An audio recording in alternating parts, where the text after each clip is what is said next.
Greetings, YouTube. We're here doing some network testing, and I'm in this garage that I normally take a break at to rejuice my car up on a daily basis. As you can see, I'm plugged in, and one of the reasons why I like to come here is, one, there's a grocery store above this location, but also I get very good cell service inside of this garage. Why is that? Well, I'm going to demonstrate the reason why. So let's see if we can zoom in. That's the entrance at that location there.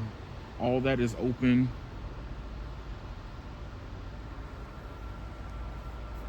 All of that is open.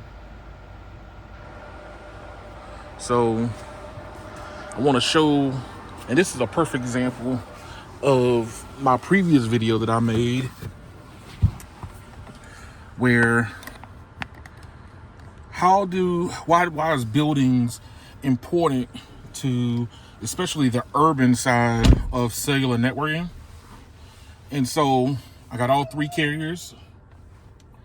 On screen, and there's only one way for radio frequencies to come in, and that's through the entrances of this garage. There's a whole wall that's open, but for the most part, there's no direct line of sight. So when you're in the more rural America, you get more direct line of sight action. Here, let me show you where I am. So another supercharging location.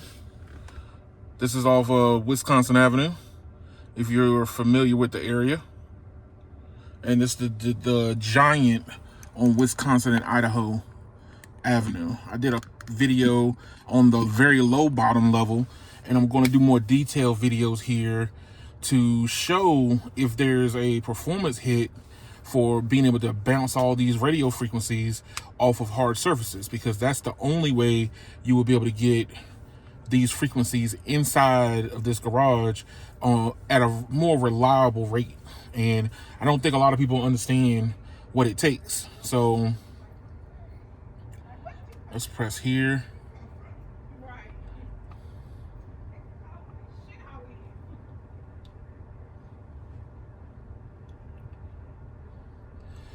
So we got T-Mobile, AT&T, Verizon. Now, at this location, T-Mobile, I've done a couple network tests, which I would like to say shout out to Stetson. I am using his app, and I've been test running his app for the last couple days. So, with T-Mobile speeds averaging here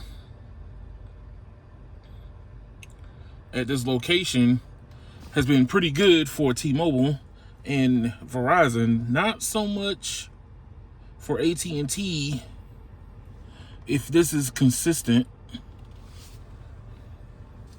So this is what has been averaging for all three. As you could put the app into multiple test mode, which I like. That's one of the things I like about it. You kind of get a good chance to see if it's a fluke if you keep hitting it over and over and over again. So this is Stetson's app. They finally got it on Android. I don't know why everybody waits later to develop for Android. It seems weird,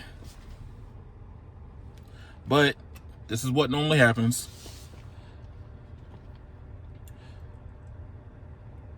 All right, so we are above 800, above 200, and about 300.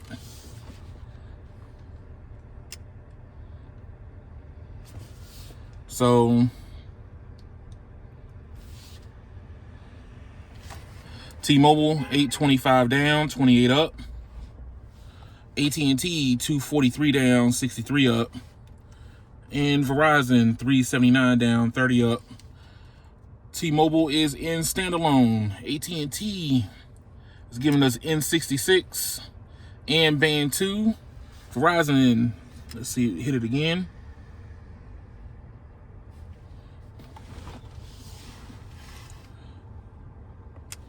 N66, band 12, band 30. It's jumping all over the place. AT&T is having a harder time ricocheting a lot of their frequencies in. Probably what they're working with is N66 because it's the 5G band. Verizon is N77, 100 megahertz and 60 megahertz, along with band 13 and band 66. So not bad for that.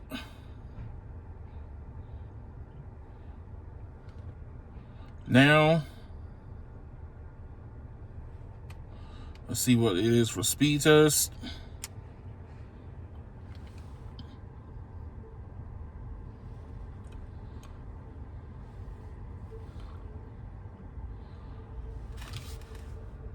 And go. So I use different network testing to corroborate what I'm finding. That way, you know, you get a good idea about the type of network speeds that you're encountering.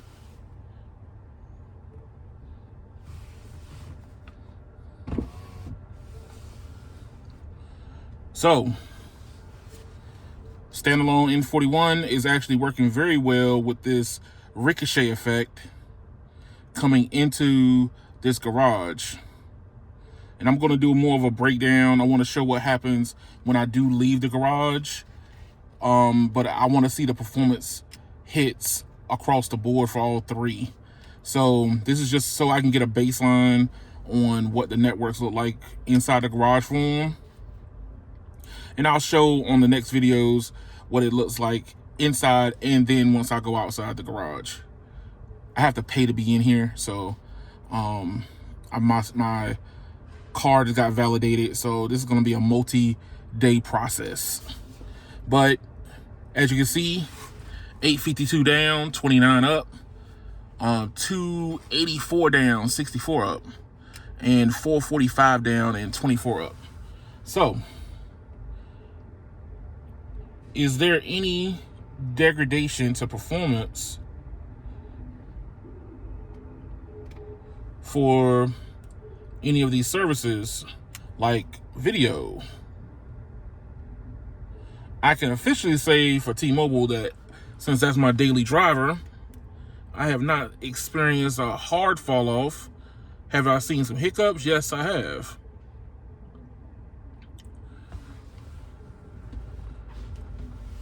All right, so 840 down for T-Mobile, 150 down for AT&T, and Verizon coming in third at 340 down. So we're getting full network access. That's good. Only when it's strictly only a LTE do you experience less throughput on Verizon.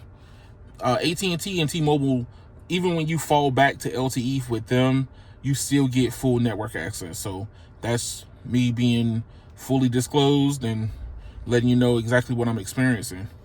So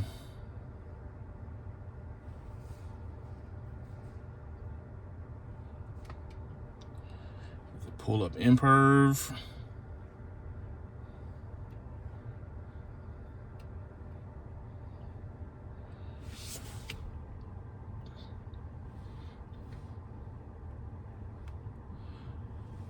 Imperv.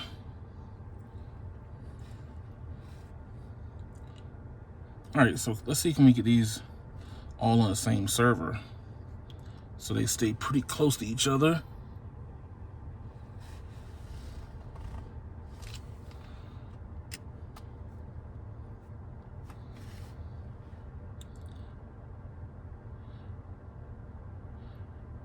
Oh, that doesn't want to play fair.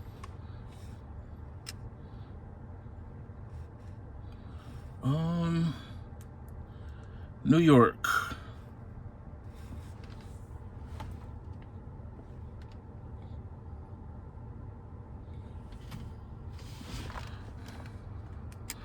New York. Where are the hell? There it is at the top. 1, 2, 3.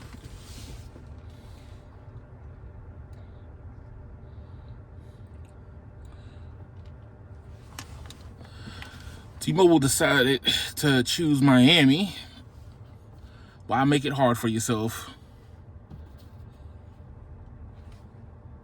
While that's running, let's see what bands are we connecting to again. Band 2, 20 megahertz for AT&T. Band 66 for NR. I think that's the only band that's actually reaching us. The LTE bands might not be performing as well. And T-Mobile's giving us the whole kit and caboodle. All NRs. Standalone full. And Verizon is giving us band 66 for the control. N77 for the NR band, along with N7760.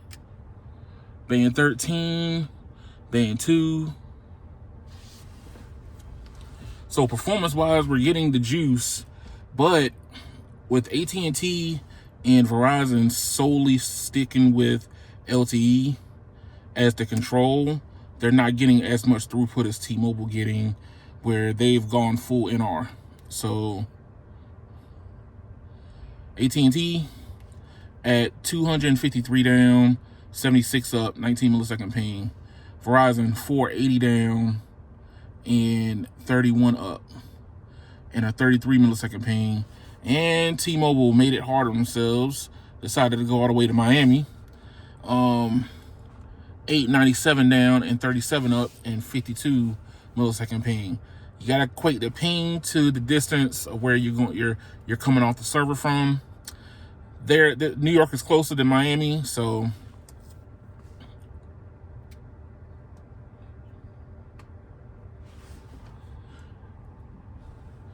all right. Last test, and certainly not least,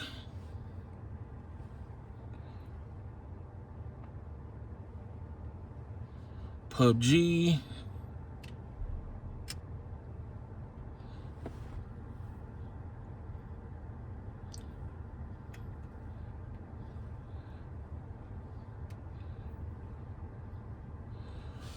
All right, here we go. So with T-Mobile having the most juice and AT&T having the least, I'm going to start in this order. I'm going to start AT&T, Verizon, then T-Mobile. 1, 2, 3. Okay. 15, 13, 4. 39, 27, 10. 71, 48, 17. 90, 63, 24. Verizon has it. AT&T is about to grab it, and T-Mobile is slacking. Why is that?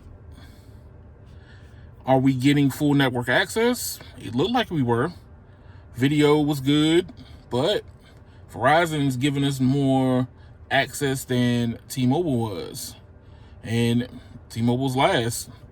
But that's the big difference between networking right now. I don't know exactly what is going on with their SA, but the reliability has improved, but the network throughput has gone down. And it happened right about when they decided to go full standalone.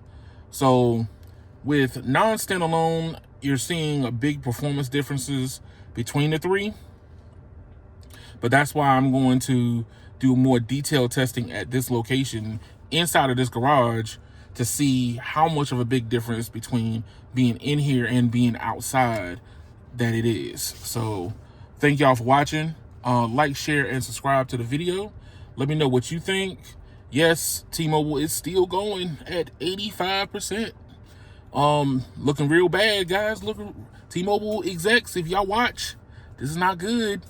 Or is this a downside of going standalone? More network managing on display, really. So maybe standalone might not be as good as we think it's going to be. I don't know. But thank y'all for watching, and y'all have a good one.